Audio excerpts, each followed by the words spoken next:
On termine ce journal avec une très jolie pièce jouée dès demain à Genève. Ça s'appelle Mietka. Bonsoir Yuval Dishon. Vous êtes metteur en scène. C'est un spectacle en fait itinérant, bien loin des salles traditionnelles. Ça tombe très bien parce que votre spectacle touche à la nature, au lien entre l'homme et l'animal. C'est ça? C'est ça, et on plonge les spectateurs, les spectatrices dans une expérience où ils vont suivre un spectacle à la tombée de la nuit, au milieu des arbres, dans le parc, et petit à petit, on va leur raconter l'histoire du spectacle. Ce spectacle, il s'appuie sur les textes de Nastasia Martin. Est-ce que je le dis? Natasha Martin? Nastasia Martin, Nastasia Martin. Alors voilà, pas de merci problème. beaucoup pour la correction. C'est une anthropologue spécialiste du Grand Nord qui s'est fait attaquer en 2015 par un ours qui a gardé des séquelles aussi de cette rencontre un peu fortuite. Qu'est-ce qui vous a plu dans cette approche, dans cette expérience, dans cette histoire? Moi, ce qui m'a plu, c'est sa lecture du monde suite à cette expérience, parce qu'elle est arrivée, elle, en tant qu'anthropologue, elle voulait étudier des peuples animistes, c'est-à-dire, finalement, même si elle allait vivre avec eux, elle voulait les étudier de l'extérieur, et tout d'un coup, elle s'est fait déborder, elle s'est fait prendre par cette expérience, puisqu'elle a commencé, elle raconte qu'elle a commencé à rêver d'ours de plus en plus. Elle est devenue presque un objet d'étude pour le clan animiste avec lequel elle travaillait.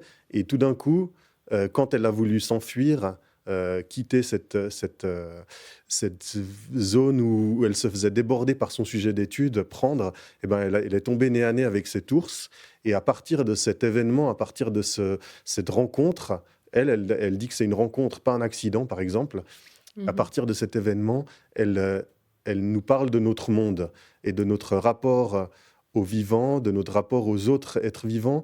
Et c'est extrêmement actuel quand on raconte qu'on a eu le record de température mondiale hier. Mhm. C'est-à-dire qu'elle nous parle de ces peuples qui ont une forme d'habitude de jamais avoir une stabilité, de toujours être dans En une forme mouvement. en Mhm. mouvement, et qu'à partir de cette expérience, nous, on pourrait aussi réfléchir à une forme de souplesse face à ce qui nous arrive. Mhm. Et donc, ce spectacle part de cette expérience-là.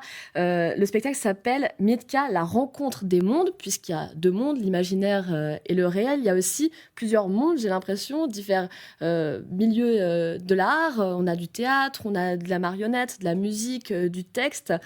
Pourquoi est-ce que vous avez voulu mêler un petit peu tous ces arts?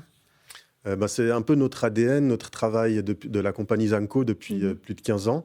On travaille dans l'espace public et on travaille avec du théâtre physique, avec du texte, mais avec de la danse, beaucoup de danse, avec des masques, des marionnettes, parce que ça permet de raconter ce qu'on a à raconter d'une manière qui est la plus appropriée. Et ça permet aussi de donner différents niveaux de lecture, parce que quand on est dans un parc le soir, on a des adultes, des personnes férues de théâtre qui vont venir, et puis on a aussi des passants, on a des enfants, on a des personnes allophones. Et puis, en fait, le fait d'avoir une forme théâtrale qui permet des lectures et des compréhensions différentes, elle permet aussi de toucher chaque Mhm. personne là où elle est. Merci infiniment, Yuval Dishon. On rappelle que vous avez déjà joué cette pièce l'année dernière. Ça vous a tellement plu que vous repartez, c'est ça?